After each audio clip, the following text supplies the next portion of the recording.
Well, good afternoon. My name's Jeremy Creel again. Probably all this computer stuff is probably my fault. This is definitely not my specialty. I did try it like just before I left my plant, and I got it to work on my screen and stuff like that. So maybe one day they'll let y'all just go to our plant and we can make it work there. But anyway, not 100% sure what y'all normally do. I kind of, on these lunch and learns, I do sort of know the audience now. We've got engineers and chemical people and water operators, and like this lady drove all the way from Mississippi to come listen to me talk, which is just crazy.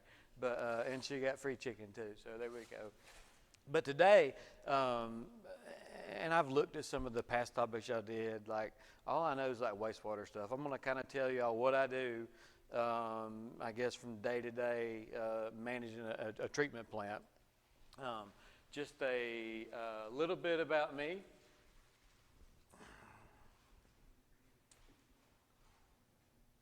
Apparently, I am not having good luck on computer stuff. This is my family. I got a whole bunch of kids. That's the reason why I got to keep working like forever. Got 4 kids. One of them's got married like a year or so ago, and I'm no longer considered a YP. I will be a granddad in September, which officially makes me sound really, really old. This is what I like to do. I like to go shoot, like, and I ain't trying to offend nobody. I like to kill every animal that's made and eat them and catch fish, and that's what I enjoy doing for fun almost every day. This is pretty much what I get to do. Is all my kids play some kind of ball. I still play like softball and stuff best I can, but pretty much we live at the ball fields or at the wastewater treatment plant. And again, there's nothing like eating your lunch talking about wastewater. And I even got like doo-doo samples set out here on the table for this front row right here. Again, I'm a grade 4 operator, the state of Alabama. If you're not aware, and I'm not sure how Mississippi and stuff works, or even the water stuff. We've got grade 2 operators, grade 3, grade 4 wastewater. That's all I do is wastewater. Jefferson County handles, at least in the Birmingham area, we do wastewater treatment plants. Birmingham Water, they do the water stuff, kind of like we are here. I am the plant manager at the Cahaba River plant in Hoover, not very far from here, kind of over by the Galleria. I do lots of training now for what we call apprentices. We're trying to grow our own operators, so about half my time I go teaching classes. And with AWEA, I've got some kind of title that is PWOD. It's something like Professional Water Operator Delegate. I'm not sure what that even means, but they said I got to do it for like 3 years. So that's what I do with AWEA. How this kind of started, like nobody, and me included, when we have field trips and stuff come up, and we do it 6 or 8 times a year, and I'll ask the kids, and they could be from elementary to college age, like, what do you want to do when you grow up? And I ain't going to ask all y'all. Y'all are grown up now, and we're already behind. So far, nobody has wanted to work at a wastewater plant. Nobody's wanted to work at a doo-doo plant. I didn't either. I know I wanted a job to be outside. I like killing stuff. I like catching stuff. I like being outside. I didn't want to be a banker or a teacher or nothing like that. So I was going to University of West Alabama and studying environmental science. When I was at college, that's when I found out I was going to have that oldest kid on there, and I quit school. Basically got no education. True story, I made the little college I did, I've made 2 A's in my life. I got an A in golf and I got an A in music. I'm not very good at either one of those. And but it's kind of funny, like I'll go speak from time to time at different places, and the first thing I ever did with AWEA, they sent me to the University of Alabama, and it was some kind of workshop thing or whatever. And I mean, these people paid like a couple $100 to come hear people talk. And they had a sign made up with all the speakers, and everybody's name has like PhD or PE or something behind it. And I got just Jeremy, is what mine says, because like I literally have like no education. This is why I'm working at the wastewater. It's because I found out I was going to have a kid a long time ago. Turned out to be like a really great thing. I guess that's the kid story. I figured I was going to have a kid. So I came to work for Jefferson County a little over 25 years ago. About, I don't know, 15 years ago, I said, like I said, I do a lot of teaching. About 15 years ago, probably, I reached out to ADM about teaching certification classes and stuff. We probably just like y'all have to have hours for your engineer and stuff like that, and water operators. We have to have CEHs or CEUs for our wastewater stuff. So I reached out to them, and I called ADM, and he said, tell me, I had to fill out like a resume. And I said, I went to college, and I did. I took like biology and environmental physics and environmental science and math. Didn't tell him what I made, and he didn't ask. And he said, you'll be like great. And anyway, I've been teaching for 15 years or so.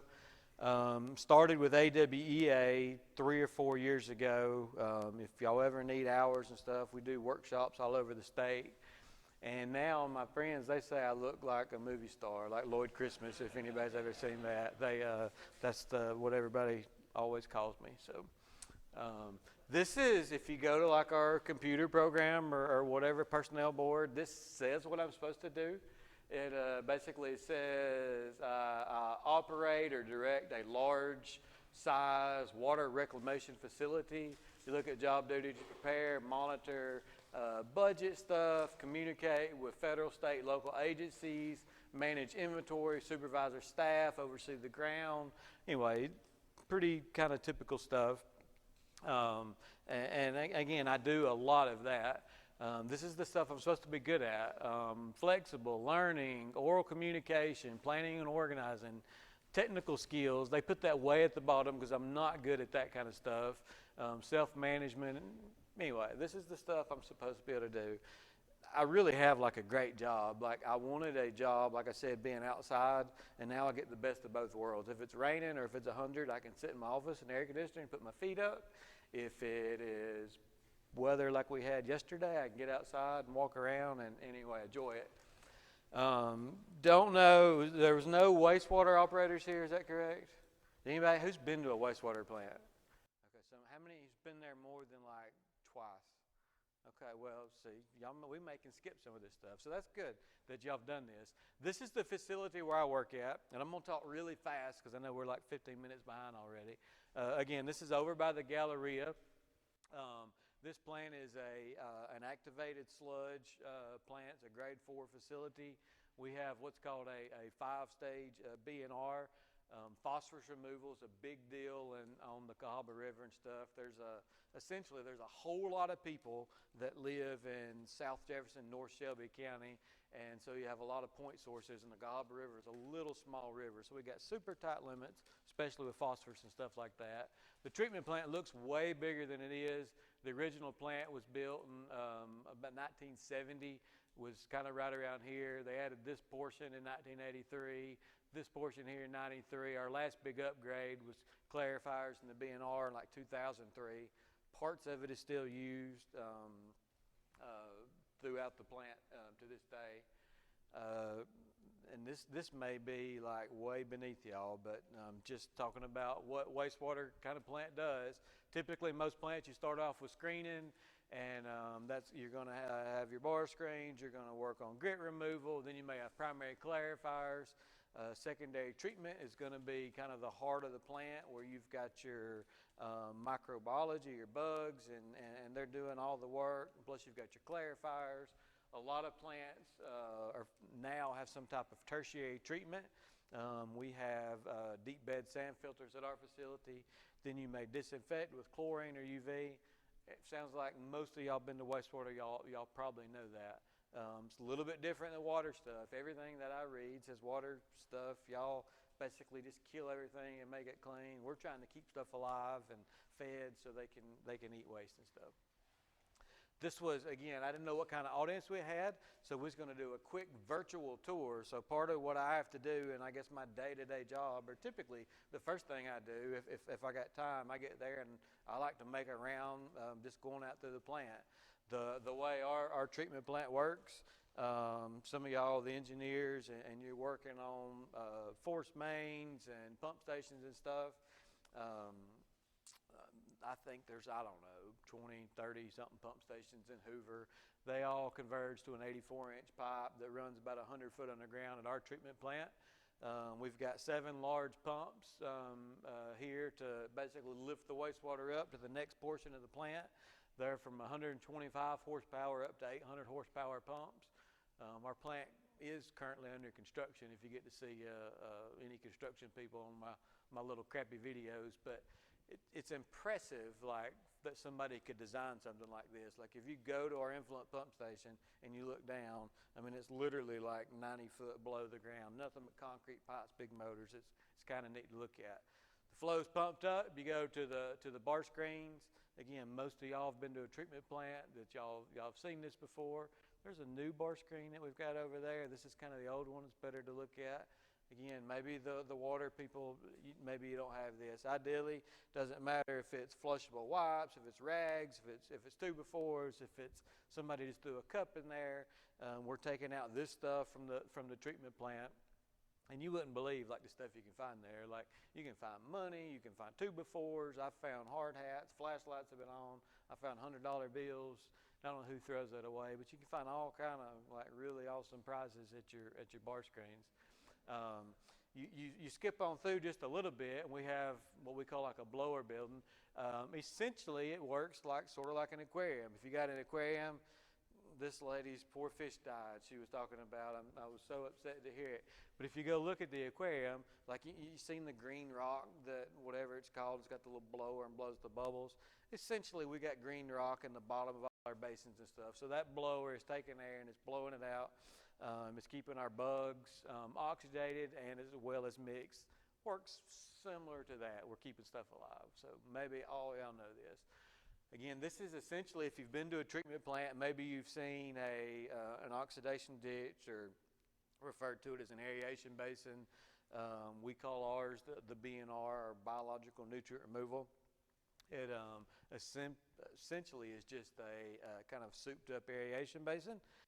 It's kind of hard to look at that grate. It makes your eyes go goofy, but essentially this is the heart of the plant. This is where all the bugs and stuff are.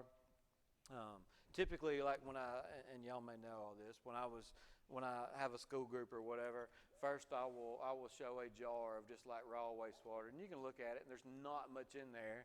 Obviously, if you don't know much about wastewater, it's hard to tell on the picture, or the video, but it is way, way browner than that. And this is taken from our BNR. So this is like mixed liquor. This has got the bugs, the solids in it. They're eating the food, the BOD. But essentially, this is what that looks like. What is our aeration basin.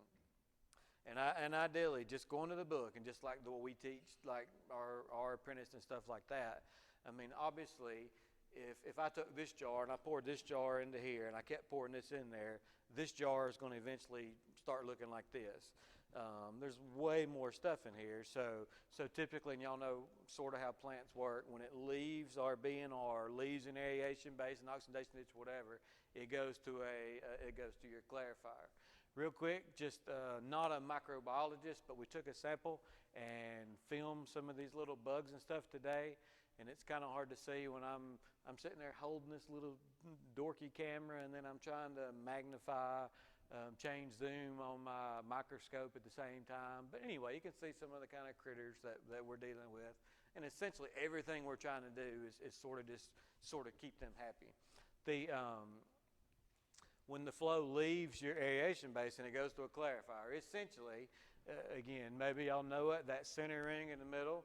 This jar right here, everything here goes to our clarifier, and the velocity is slowed down where the solids settle to the bottom. So this is kind of like what a clarifier is. You would fill that up with water, solids settle to the bottom. We pull most of these solids back here, and you keep recirculating for a matter of days or whatever. And that's why this is going to look way more thicker than this is. But essentially, the concentration of the bugs is the same in here as in here. These just happen to be mixed up. This doesn't. This looks like a clarifier. One thing that we do, and again, you probably know it, this clarifier is going to slowly turn the white pipe similar to straws. It's going to take that sludge, it's going to pull it up, it's going to return it back here. If you ever had like a milkshake, you take a milkshake, you go sucking on the straw, and you start getting there, you take a straw and kind of mix it up.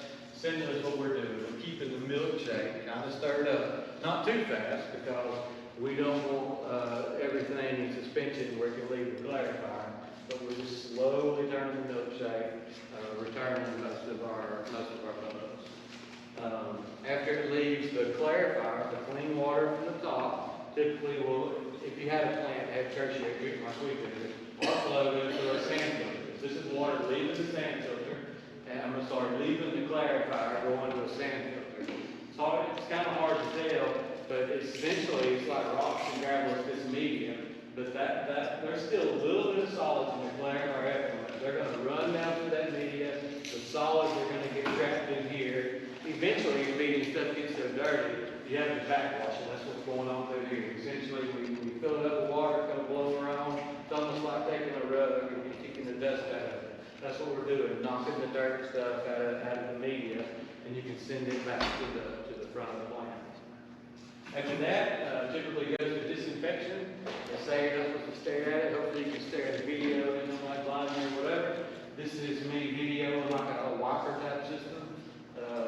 Y'all are way smarter than me across the country.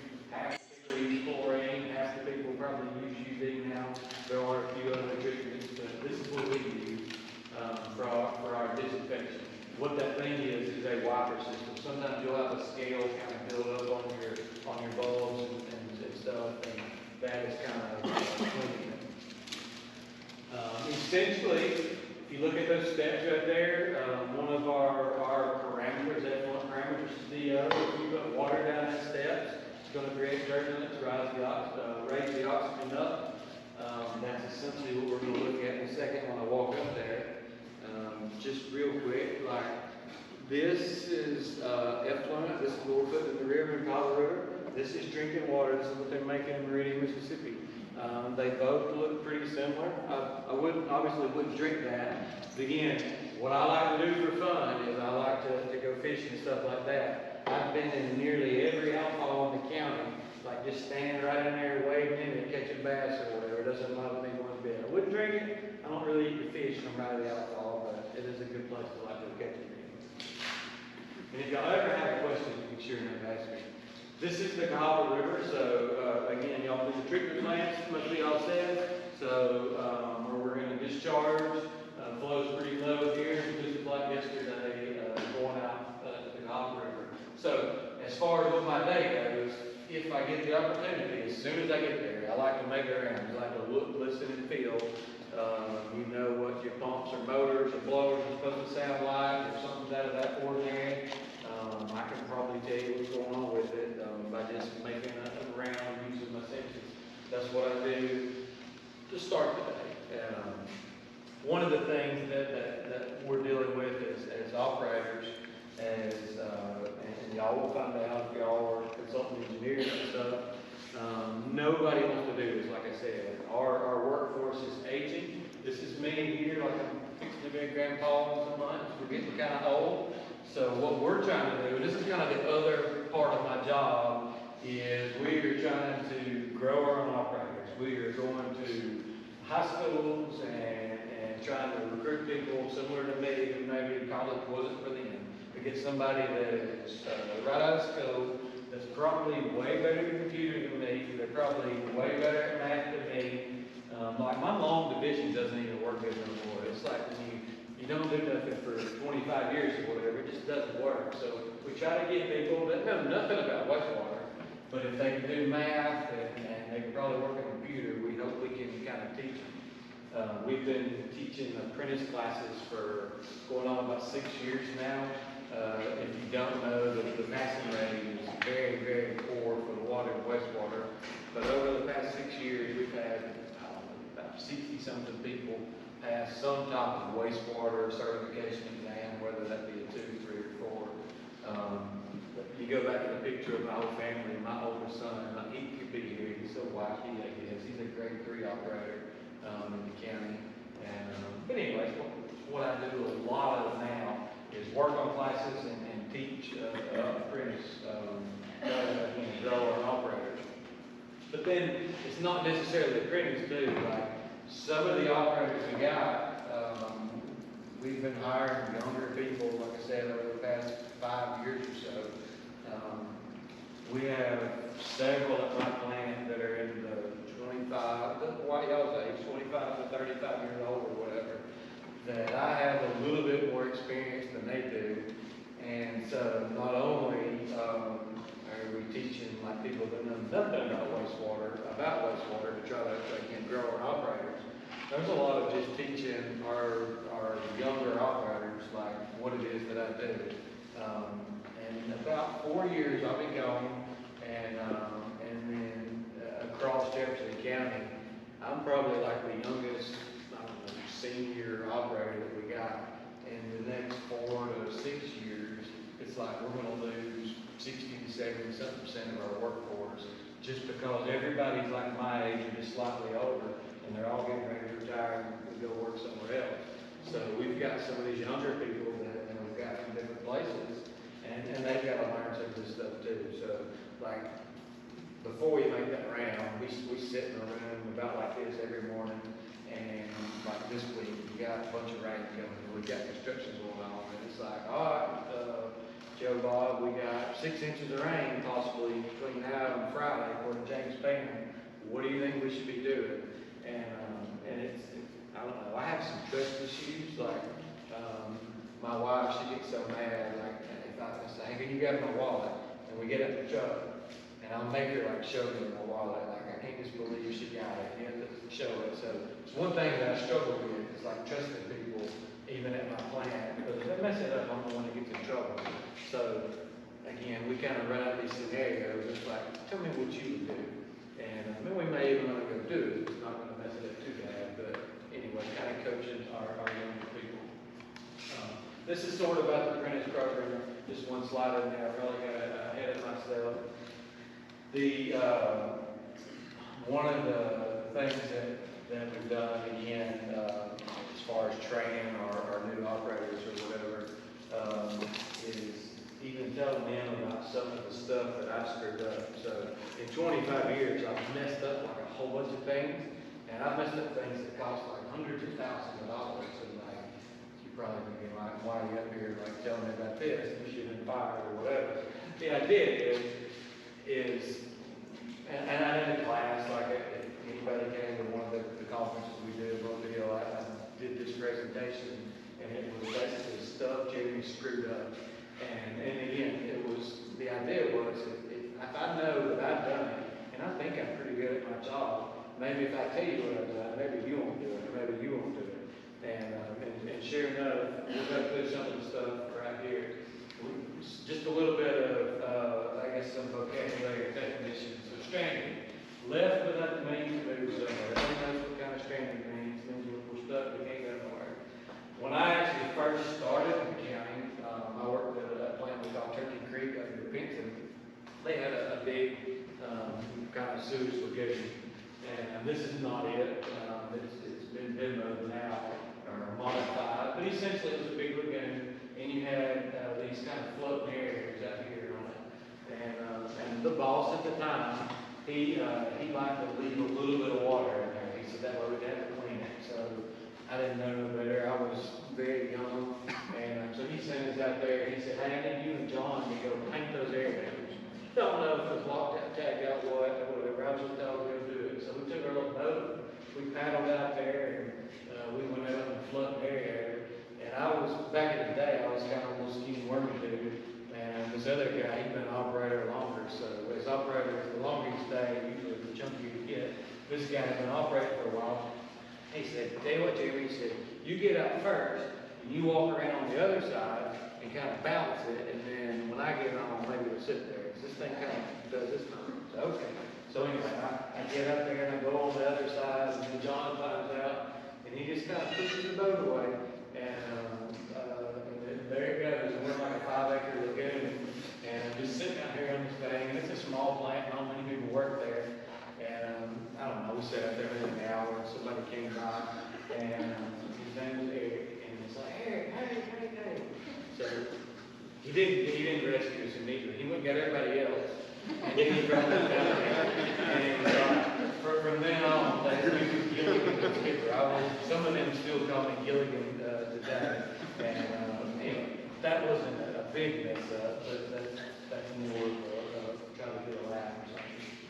So this one here, term called hydrolysis.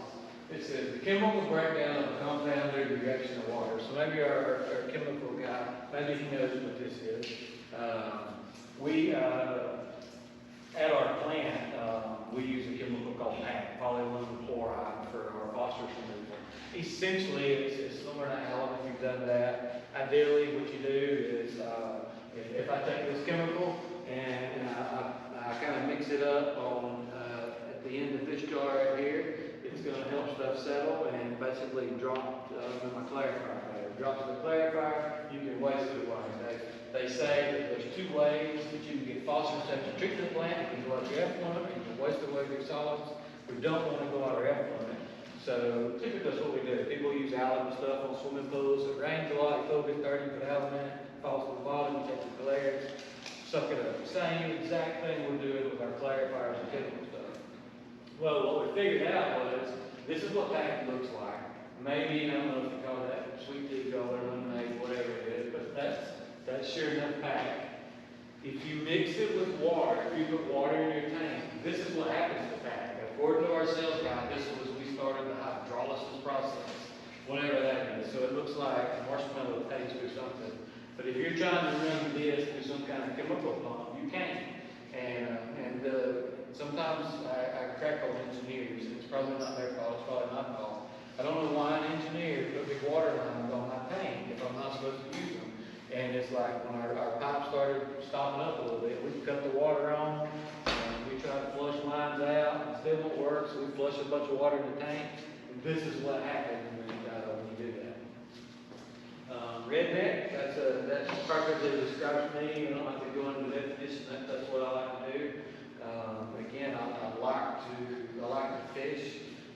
So we went out one day and we went to the plant where I got the name Gilligan. They had a bunch of koi and clarifiers.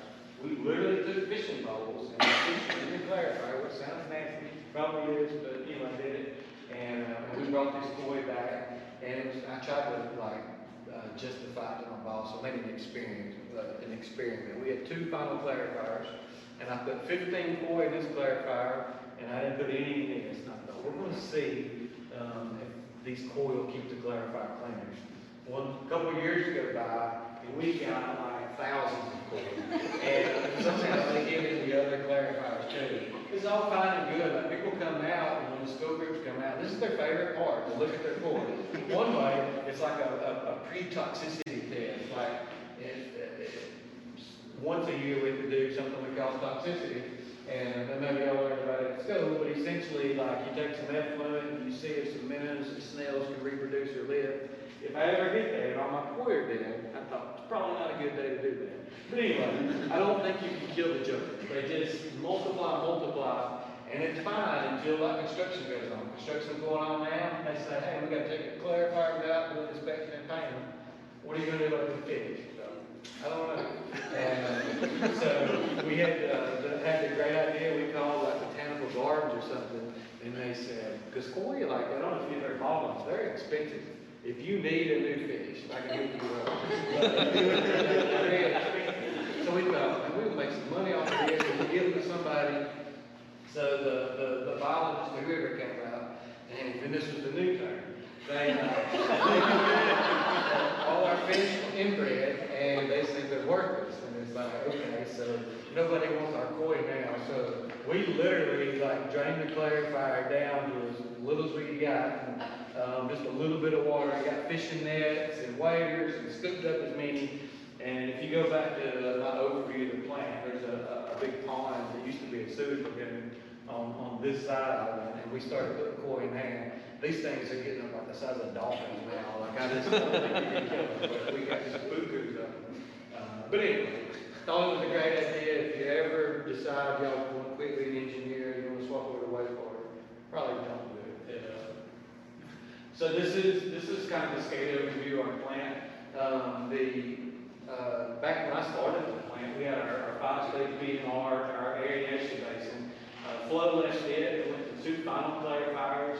The flow after it left these 2 final clarifiers, it went to 2 secondary or polished and tertiary clarifiers. Very little, I mean, you're talking about the clean water that leaves here, would then go to another set of clarifiers. some engineers came out and they said, hey, you would be better off if you had all 4 secondary final clarifiers. That would help you during a big rain event. You get a big rain event hydraulically, what happens is you push all the solids from my basin to the clarifiers.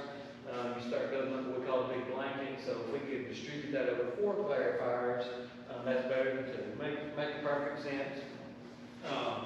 What happened, these clarifiers here, they're all 157 foot diameter. These are 11 foot deep, these are 14 foot deep. So Jeremy gets in charge of the treatment plant some time ago, and it's like, you know, forever, all we essentially had was 2 clarifiers.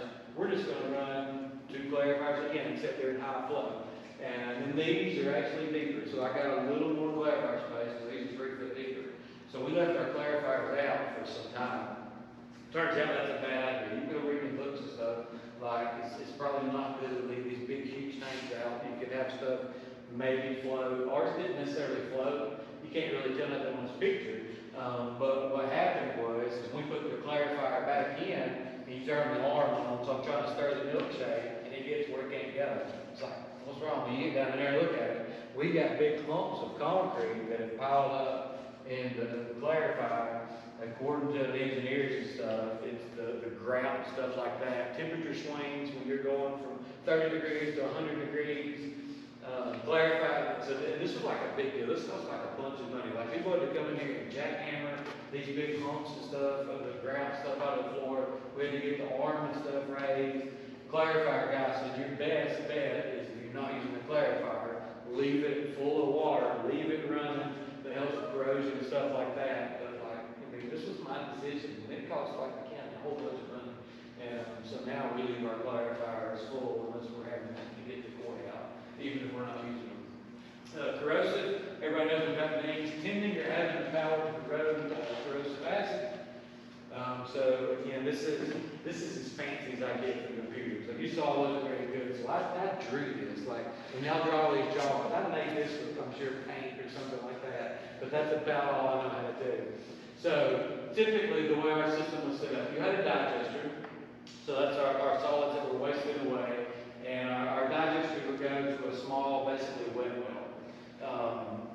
Some of the stuff, I think Jacobs and them, so we looked at, whoever, I think it's Mia, whoever Mia is, she would tell us to increase ferric, decrease ferric or whatever. But we had ferric chloride right here, and it was supposed to help with odor control. It would done something to pH, hydrogen sulfide. Wouldn't form, and it would help double iron pipe and the collection system from basically the road makeup. So it's probably way more technical than that. That's the way it's explained to me. So I had chemical pumps here that pumped our chemical in this line here, and then this was my sludge pump. And essentially what we do at our treatment plant now, we pump our sludge to another facility, which is like, it's pretty sweet to do. But anyway, by design, on my little pictures, this pump is bigger than this pump. So what we found out was, when I would run this and we start pumping this sludge, this one put out a lot more volume, a lot more pressure. This little pump here couldn't overcome it, so I couldn't make any chemical go in that line when I was pumping our sludge. It just wouldn't overcome the pressure. So Jeremy's going to be an engineer, which I'm not. So we changed the piping. So we ran the ferric line and put it in this wet well. So all I've got now is basically gravity. I'm just dropping that in there. Man, our ferric started pumping just as easy as can be. We put the ferric in there, got the sludge, we got it going. You start looking at odor loggers that are out there, hydrogen sulfide levels drop stuff. I've got this figured out, and the engineers know what to do. After like a month of putting this ferric in there, this is what our pumps look like. It just corroded. And this is like expensive stuff too. And it just corroded to all pieces. This stuff is like very acidic and corrosive or whatever. And I'm sure there was a reason that the engineers designed it this way. And if since then we figured out how we can adjust the output on this and have to run this at a slower speed essentially to overcome that pressure. But essentially that was something that I did. And this is what we did to some very expensive pumps. And this is like crazy, like to me, like if you've ever been to a treatment plant, you have to get rid of solids. People got drying beds, belt, press, centrifuge, whatever. We literally designed, I think Jacob's done the line. We ran a force main from my plant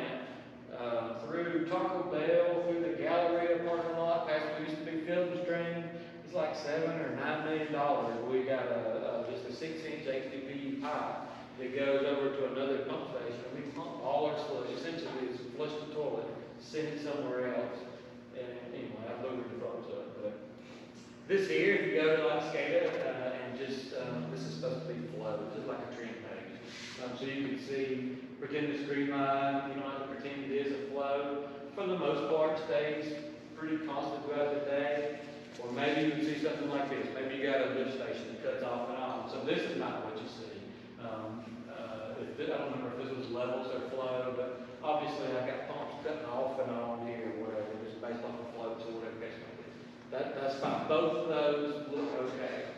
And again, this is something else I know too. So this pump station over by the gallery, we call the AWEA pump station. It can send flow to either my plant, Cahaba, or I can send flow to Valley Creek out of Bessemer.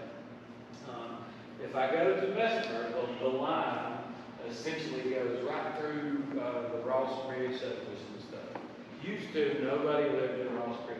Apparently, back in the day, they would turn these pumps on and they would just let this manhole eat. They would blow stuff all out through there everywhere. Well, that's kind of frowned upon now. There's like very expensive houses out there. My boss doesn't like what we put on the ground. So we monitor these manholes like very close. We've got what we call a mission unit on it. And during like these rainy days, like tonight and Friday really worries me about the rain we're going to have. And I'm going to be pushing what water I can this way.